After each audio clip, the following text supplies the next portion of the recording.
Good morning everyone. मैं दीक्षा daily editorial analysis में आपका स्वागत है, जिसमें आज हम पढ़ेंगे जनसत्ता के 3 प्रमुख आर्टिकल, जिसमें नीति की ज़मीन पर उतरने के इंतजार के संदर्भ में एक आर्टिकल है। दूसरा आता है विफलता के अखाड़ा, जो भारतीय कुश्ती महासंघ के संदर्भ में है। और तीसरा आर्टिकल आता है परीक्षा के पायदान के संदर्भ में। आज के 3 प्रमुख आर्टिकल हैं। चलिए तो आज स्टार्ट करते हैं। आज के पहले आर्टिकल नीति की ज़मीन पर उतरने का इंतजार के संदर्भ में आज का हमारा आर्टिकल रहेगा। इस आर्टिकल के संदर्भ में नई शिक्षा नीति के संदर्भ के रिलेटेड उसी के संदर्भ में देखते हैं कि क्या इस आर्टिकल की एक रूपरेखा है और किस तरीके के इसमें समझाया गया है कि किस तरीके की पेशेवर स्थितियाँ विश्व और भारत में देखने को मिलती हैं। देखते हैं कि शिक्षा समाज का वह आईना होता है जिसमें सूरत और सीरत दोनों ही खूबसूरत बनाया जा सकता है। शिक्षा समाज का वह आईना होता है जिसमें सूरत और सीरत दोनों खूबसूरत बनाया जा सकता है। इसी सिद्धांत को व्यापकता देते हुए 2030 में नई शिक्षा नीति बनी, जिसमें सकारात्मक उद्देश्य शामिल किए गए। इसका एक बड़ा उद्देश्य 2030 तक प्राथमिक से लेकर माध्यमिक स्तर पर 100% सकल नामांकन पाठ हासिल करना है। तो इसका क्या बड़ा उद्देश्य है कि 2030 तक प्राथमिक से लेकर माध्यमिक स्तर पर 100% सकल नामांकन पाठ हासिल करना है, जो केंद्रीय मंत्रिमंडल की मंजूरी के बाद से ही लागू करने की प्रक्रिया देश भर में शुरू हो गई थी। इस क्रम में कर्नाटक देश का पहला राज्य है जहां नई शिक्षा नीति को लागू किया गया है। मध्य प्रदेश जहां दूसरा राज्य है, जहां अगस्त 2021 में विद्यालयों और उच्च शिक्षा से इसे लागू करने की बात कही गई। इसके अलावा उत्तर प्रदेश, तेलंगाना, महाराष्ट्र, राजस्थान और असम सहित तमाम राज्य से लेकर तैयारी में जुट गए। उत्तराखंड में उच्च शिक्षा के लिए शैक्षणिक सत्र 2022-23 में इसकी शुरुआत की गई थी। हालांकि अब नई शिक्षा नीति में आलोक में राष्ट्रीय पाठ्य चर्चा प्रारूप यानी NCF की घोषणा भी कर दी गई है, मगर 3 साल बाद भी नई शिक्षा नीति सभी राज्यों में लागू नहीं हो पाई है। इसे लेकर राज्यों के अपने दृष्टिकोण है, मगर इस बात को नज़रअंदाज नहीं किया जा सकता है कि नई शिक्षा नीति तत्कालीन परिस्थितियों में एक नई व्यवस्था का प्रारूप पेश करती है जो देश की ज़रूरत है। गौरतलब है कि इसके पहले 1986 में नई शिक्षा नीति लागू की गई थी, जिसे 1992 में संशोधित किया गया था और तब से वही व्यवस्था अनवरत चल रही है। 34 साल बाद देश में एक नई शिक्षा प्रारूप अमल में लाया गया है, जिसका मसौदा पूर्व इसरो प्रमुख कस्तूरी रंगन की अध्यक्षता में विशेषज्ञों की एक समिति ने तैयार किया था। और नई शिक्षा नीति में स्कूली शिक्षा से लेकर उच्च शिक्षा तक कई परिवर्तन किए गए हैं। तो आज का आर्टिकल शिक्षा के संदर्भ में है, जिसमें दिखाता है कि शिक्षा समाज का आईना है, जो उसी के संदर्भ में जो नई शिक्षा नीति 2020 में आई थी उसके सकारात्मक उद्देश्य जिनमें शामिल किया गया है, जिसका एक बड़ा उद्देश्य था कि 2030 तक प्राथमिक से लेकर माध्यमिक स्तर तक सकल 100% सकल नामांकन अनुपात को हासिल करना है, जिसमें इस शिक्षा नीति को लागू करने की क्रम में पहला राज्य कर्नाटक था, दूसरा राज्य मध्य प्रदेश था जिसे अगस्त 2021 में जिन्होंने विद्यालय और उच्च शिक्षा में इसे लागू करने की बात कही। इसके बाद उत्तर प्रदेश, तेलंगाना, महाराष्ट्र, राजस्थान, असम समेत तमाम राज्य से जुड़कर हो गए हैं। और उत्तराखंड में नई शिक्षा नीति या उच्च शिक्षा में शैक्षणिक सत्र की शुरुआत 2022-23 में की गई, लेकिन अभी भी पूरे देश में सभी राज्यों में यह शिक्षा नीति लागू नहीं हो पाई है। और शिक्षा नीति का जो मसौदा आया था वह किसकी समिति की सिफारिश पर आया था? कस्तूरी रंगन की अध्यक्षता में इस समिति को तैयार किया गया था। अब आता है कि नई शिक्षा नीति के नए आयाम हैं, जिसमें भाषा के स्तर पर इसमें उदारता और पाठ्यक्रम की दृष्टि से कहीं अधिक लोचशीलता है। चरणबद्ध प्रक्रिया को देखें तो अब भारत में शिक्षा की शुरुआत आधार स्तर में शुरू होती है, जिसमें 3 साल बच्चे आंगनबाड़ी में विद्यार्थी पूर्व पढ़ाई करेंगे और उसके बाद अगले 2 वर्ष के लिए यानी कक्षा 1 और 2 के लिए स्कूल जाएंगे, जो एक नए पाठ्यक्रम पर होगा। क्रियाकलाप आधारित शिक्षण होगा। यह पढ़ाई का पहले 5 साल का चरण है। दूसरा चरण 3 वर्षीय प्रीपेरेटरी स्टेज का है, जिसमें कक्षा 3 से 5 और 11 वर्ष की आयु के विद्यार्थियों के बच्चों के लिए होगा। और जबकि माध्यमिक स्तर की पढ़ाई कक्षा 6 से 8 और उम्र 11 से 14 वर्ष की होगी। इसके बाद अगला चरण 9 से 12वीं तक का होता है, जिसमें विद्यार्थियों को अपनी रुचि का विषय चुनने की आज़ादी दी गई है। इसमें खास बात है कि 5वीं कक्षा तक मातृभाषा, स्थानीय और क्षेत्रीय भाषाओं की पढ़ाई का माध्यम रखने का प्रावधान किया गया है, जिसमें विदेशी भाषा की पढ़ाई माध्यमिक स्तर पर करने का प्रावधान है, जिसमें कक्षा 8 या उससे आगे भी बढ़ाया जा सकता है, यानी कि नई शिक्षा नीति में भाषा थोपने की स्थिति नहीं है। तो इसमें पहले से ही जो उसकी मातृभाषा है या विदेशी भाषा में सभी को अलग अलग करके डिवाइड किया गया है कि माध्यम रखने के प्रावधान किए गए हैं कि किसी को भी कोई भी माध्यम रख सकता है। और ये नई जो शिक्षा नीति है वह किस बेसिस पे है? वह 5+3+3+4 के बेसिस पे हो, और पहले यह 10+2 के बेसिस पर यह शिक्षा नीति कार्यरत थी। अब आता है कि उच्च शिक्षा स्तर पर भी कई बदलाव किए गए हैं। जैसे डिग्री कार्यक्रम में कई संदर्भ निहित होते हैं। मसलन जो छात्र शोध में जाना चाहते हैं उसे 4 साल तक स्नातक और 1 साल पर परास्नातक करना होगा। जो नौकरी में जाना चाहता है उसके लिए यही कार्यक्रम 3 वर्ष का होगा, और रिसर्च यानी PhD में सीधे प्रवेश होगा। यहाँ MPhil की जरूरत कर दी गई है। यानी उच्च शिक्षा भी लोचशील है और इसमें पढ़ाई छोड़ने और फिर उसे जोड़ने के अलावा कई सुविधाएं भी होती हैं। जैसे विदेशी विश्वविद्यालयों के लिए भी दरवाजे खुल चुके हैं।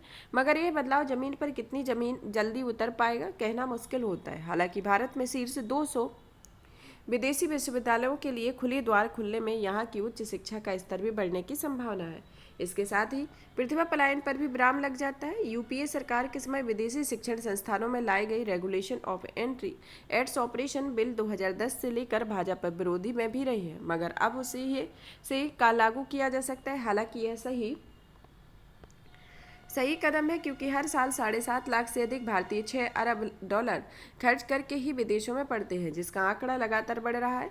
इस दृष्टि से इस पर न केवल विराम लगेगा बल्कि आर्थिक मुनाफा भी देश को होगा। हालांकि सवाल यह भी होता है कि भारत के शैक्षणिक वातावरण को देखकर क्या विदेशी विश्वविद्यालयों यहाँ काम करने का रुख करेंगे।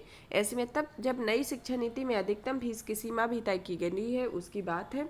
खास बात यह होती है कि उच्च शिक्षा में 2035 तक 50% सकल नामांकन अनुपात पहुंचाने का लक्ष्य है, जो 2018 के आंकड़े में 26% से लगभग दोगुना है। फिलहाल उच्च शिक्षा में करोड़ों सीटें नई जोड़ने की बात भी की गई है। भारत की नई शिक्षा नीति कई सवालों को बेहतर जवाब हो सकती है, बशर्ते इसे सही ढंग से जमीन पर उतारा जाए, शीघ्रता और सकारात्मकता के भी साथ प्रचलन में लाया जाए, और इसके नतीजे भी बड़े होंगे। वैसे दुनिया कई देश शिक्षा की स्थिति और प्रगति को लेकर नए प्रयोग करते रहे हैं।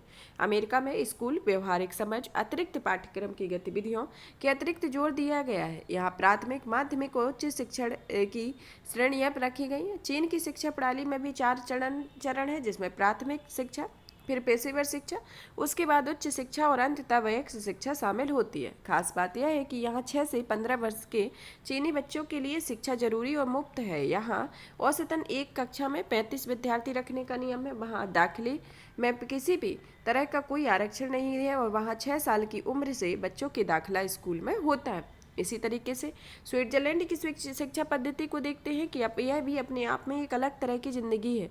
यह प्रारंभिक से लेकर उच्च शिक्षा तक के लिए अंतर्राष्ट्रीय स्तर पर विख्यात है। यूरोप के कई देश मसलन Switzerland, Netherland, Germany, England, France, Italy समेत देश की शिक्षा के मामले में काफ़ी ताकत बना चुके हैं। नीदरलैंड की शिक्षा को काफ़ी किफ़ायती माना जाता है। शिक्षा के साथ साथ कई देशों में अंशकालिक नौकरी की भी छूट मिलती है, और इसके अलावा कई सुविधाएं भी प्राप्त होती हैं। नई शिक्षा नीति से शिक्षा के क्षेत्र में अनेक सुधारों और योजनाओं की संभावनाएं तो हैं ही, जिससे भावी पीढ़ी को लक्ष्य के अनुसार मानसिक और बौद्धिक रूप से तैयार किया जा सकेगा।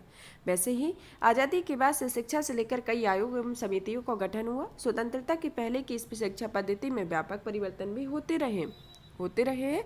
नई शिक्षा नीति मातृभाषा में शिक्षा यह संदर्भ उजागर करती है कि 1954 की लॉर्ड मैकाले की अंग्रेजी शिक्षा का दौर आगे उस पैमाने पर नहीं रहेगा जैसे 1964, 1966, 1968 और 1975 में शिक्षा संबंधी आयोग का गठन हुआ। मगर नई शिक्षा नीति में बुनियादी स्तर से लेकर उच्च शिक्षा तक के बदलाव की पहल की गई, मगर अब भी अपेक्षा की जाती है कि इस नीति को व्यवहारिक रूप से जमीन पर जल्दी उतारा जाएगा। इसके संदर्भ में यह शिक्षा नीति के संदर्भ में आर्टिकल है। अब हमारा नेक्स्ट आर्टिकल आता है भारतीय कुश्ती महासंघ के संदर्भ में कि भारतीय कुश्ती महासंघ के चलते एक बार फिर भारत में खेल की दुनिया में किरकिरी झेलनी पड़ रही है। संयुक्त विश्व कुश्ती यानी यूनाइटेड वर्ल्ड रेसलिंग में भारतीय कुश्ती महासंघ की सदस्यता को लंबित कर दिया है। ऐसा उसने भारतीय कुश्ती महासंघ के चुनाव न हो पाने की वजह से किया है। हालांकि यूनाइटेड वर्ल्ड रेसलिंग यानी UWW ने करीब 3 महीने पहले ही पत्र लिखकर चेतावनी दी कि भारतीय कुश्ती महासंघ 45 दिनों के भीतर अपने पदाधिकारियों का चुनाव करा ले, नहीं तो उसकी सदस्यता रद्द कर दी जाएगी। कुश्ती महासंघ के पदाधिकारियों का चुनाव कायदे से जून में ही होना चाहिए, मगर कुछ अखाड़ेबाजियों और खेल मंत्रालय की शिथिलता के चलते नहीं हो सका। पहले असम कुश्ती इन चुनावों पर रोक लगाने का अदालती आदेश लेकर आ गया, फिर हरियाणा कुश्ती ने भी इस पर रोक लगवा दी। फिलहाल कुश्ती महासंघ कामकाज भारतीय ओलंपिक संघ के पदाधिकारी देख रहे हैं। यूडब्ल्यूडब्ल्यू के ताजा फैसले के बाद भारतीय पहलवानों के सामने एक नया संकट खड़ा हो गया है। अब भी भारतीय झंडे के नीचे नहीं खेल सकेंगे। उन्हें तटस्थ खिलाड़ी की तरह यूडब्ल्यूडब्ल्यू के झंडे तले खेलना पड़ेगा। अगले महीने से सर्बिया में ओलंपिक के लिए विश्व कुश्ती चैंपियनशिप हो रही है। छिपी बात नहीं है कि राजनीतिक रस्साकसी के चलते भारतीय कुश्ती महासंघ और उसके खिलाड़ियों ने यह दिन देखना पड़ रहा है। इस साल फरवरी में जब महिला पहलवानों ने कुश्ती महासंघ के अध्यक्ष ब्रजभूषण शरण के से पर यौन शोषण का आरोप लगाए और धरने पर बैठ गई, तभी से खेल मंत्रालय इस मामले में निष्पक्ष कार्यवाही की उम्मीद की गई थी। तब मंत्रालय कुछ सक्रिय भी नजर आया था। ब्रजभूषण शरण सिंह को तदर्थ रूप से उनके पद से हटाकर एक समिति गठित कर दी गई थी जो पहलवानों की शिकायतों का निपटारा करने वाली थी। मगर वह समिति न केवल निष्क्रिय बनी रही बल्कि महिला पहलवानों के खिलाफ नजर आने लगी थी। इससे नाराज पहलवान फिर से धरने पर बैठ गए और वह लंबा खींचता चला गया। सरकार की तरफ से कोई सकारात्मक पहल नहीं हो सकी, बल्कि पहलवानों को धरना वापस लेने पर मजबूर किया जाता रहा। सरकार का झुकाव ब्रजभूषण शरण की तरफ नजर आता रहा और आखिरकार सर्वोच्च न्यायालय के दखल से महिला पहलवानों की प्राथमिकी दर्ज की गई, मगर दिल्ली पुलिस की जांच निष्क्रिय बनी रही। आखिरकार पहलवानों के धरने को ही कुचल दिया गया। महिला पहलवानों के साथ सरकार और प्रशासन ऐसे व्यवहार को लेकर दुनिया भर में अंगुलियां उठी है कि यूडब्ल्यूडब्ल्यू ने भी तब भी कहा था कि सरकार इस मामले में जल्दी सुलझाए और महिला पहलवानों की गरिमा को सुरक्षित रखे, मगर कोई सकारात्मक पहल नहीं देखी जाती है। यह भी बात छिपी नहीं है कि कुश्ती महासंघ के पदाधिकारियों के चुनाव में देरी के पीछे यही राजनीतिक मंशा काम करती रही है। हालांकि ब्रजभूषण शरण सिंह की फरवरी में ही उनके पद से हटा दिया गया था, फिर भी उनका कार्यकाल में मई में समाप्त हो गया। ऐसे में चुनाव की प्रक्रिया तभी शुरू होनी चाहिए थी, मगर शायद कुछ लोगों को उम्मीद रही होगी कि ब्रजभूषण शरण सिंह पर लगे आरोप जल्द ही हट जाएंगे और वे फिर अपने पद पर वापस आ जाएंगे, मगर ऐसा ना हो सका और अब देश इस शर्म का झेलनी पड़ रही है। अब आता है हमारा नेक्स्ट आर्टिकल परीक्षा के पायदान के संदर्भ में कि परीक्षा का तनाव पिछले कुछ सालों में बच्चों के कुछ अधिक देखा जा रहा है। खासकर बोर्ड परीक्षाओं को लेकर बहुत सारे बच्चों को आत्मविश्वास डगमगा जाता है। परीक्षा परिणामों के बाद तो और भी चिंताजनक स्थिति देखी जाती है। ऐसे में बच्चों में उपाय तलाशे जा रहे हैं और किस तरह से विद्यार्थियों ने परीक्षा का तनाव कम किया है। इसके मद्देनजर पहले ही पाठ्यक्रम का बोझ कम किया गया है और फिर प्रश्न पत्रों को व्यवहारिक और अपेक्षाकृत आसान बनाया गया, मगर फिर भी विद्यार्थियों पर बोर्ड परीक्षाओं का मनोवैज्ञानिक दबाव कम करने की अपेक्षित सफलता नहीं मिल पाई है।